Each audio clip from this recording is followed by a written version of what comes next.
안녕하십니까. 오늘도 18번째 입주자 대표 의결사항 계속 이어나가고 있습니다. 오늘은 영제 14조 2항 제 16호에 따른 공동체 생활의 활성화 및 질서 유지에 관한 사항, 이것도 입주자 대표의 의결사항입니다. 라는 내용으로 설명을 드리겠습니다.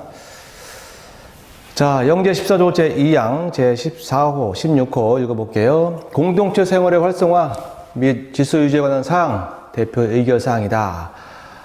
질서 유지에 관한 사항은 이제 놔두고요. 오늘은 공동체 생활의 활성화에 관한 내용을 설명을 드리겠습니다.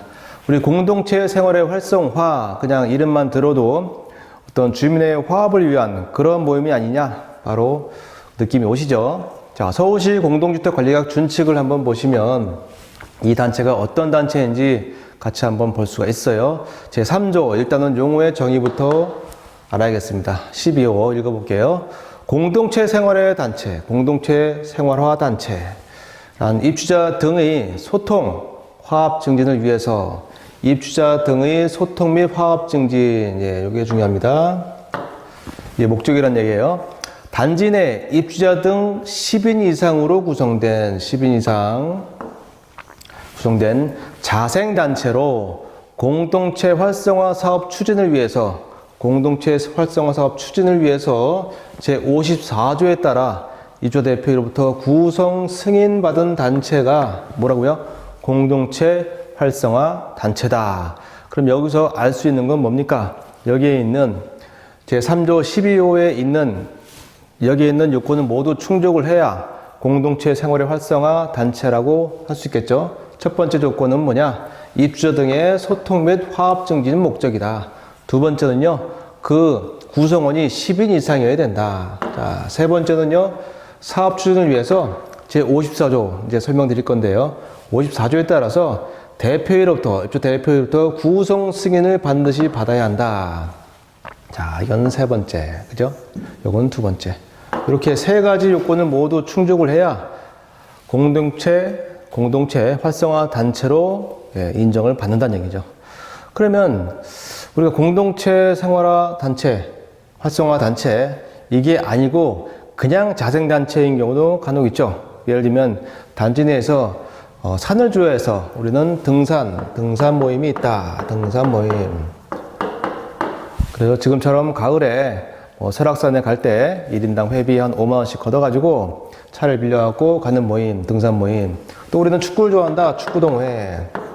네, 축구 좋아하는 사람 단지 내에서 다 이제 그 모임을 가져가지고 축구로다가 모임으로다가 자생단체가 있을 수 있어요. 이런 여러 가지 모임이 있는데 이 모임을 공동체 생활화 단체로 이렇게 가져가려면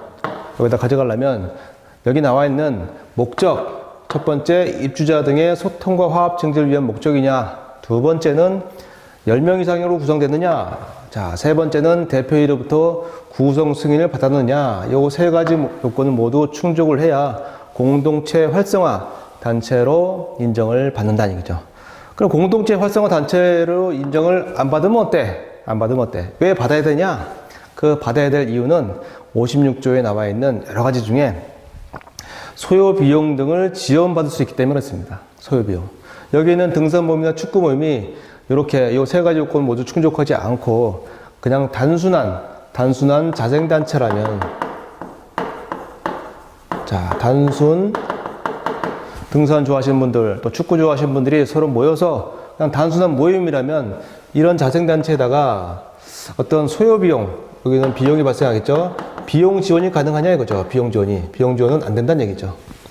따라서 비용 지원을 받기 위해서는 제3조 12호에 따라서 입주자 등의 소통과 화합 증진 목적이냐, 첫 번째, 두 번째는 10인 이상으로 구성됐느냐, 세 번째는 대표로부터 구성 다른 승인을 받았느냐, 이 세 가지 요건은 모두 충족이 돼야만 활동비 지원을 받는다 이거죠.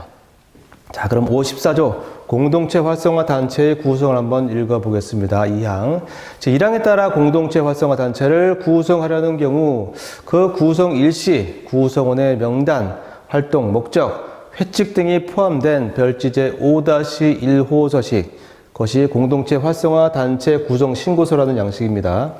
입주자 대표회에 제출을 하고 승인을 받아야 하며, 승인도 받아야 하며, 입주자 대표회는 해당 공동체 활성화 단체 활동이 공동체 활성화와 부합하지 않는 특별한 사정이 없는 한 그 구성 활동을 승인해야 한다. 이거죠. 승인해야 한다.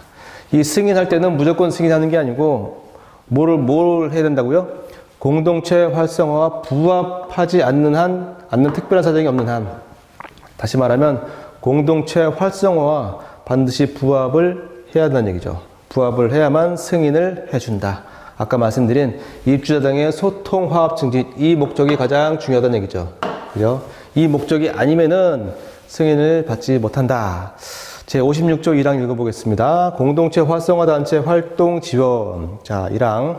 제54조 2항에 따라 구성 승인된 공동체 활성화 단체가 활동 지원을 받고자 할 때에는 사업의 목적, 그리고 대상, 기간, 추진 방법, 기대 효과 및 소요 비용 등이 포함된 별지제 5-2호 서식, 그 타이틀이 사업비 지원 신청서라는 타이틀이에요. 대표에 제출하고 승인을 받아야 한다는 거죠.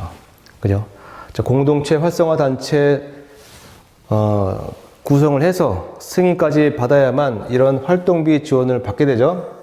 당연히 이 공동체 활성화 단체에 나가는 그 소요 비용 등은 우리가 관리 외 수익이는 잡수익.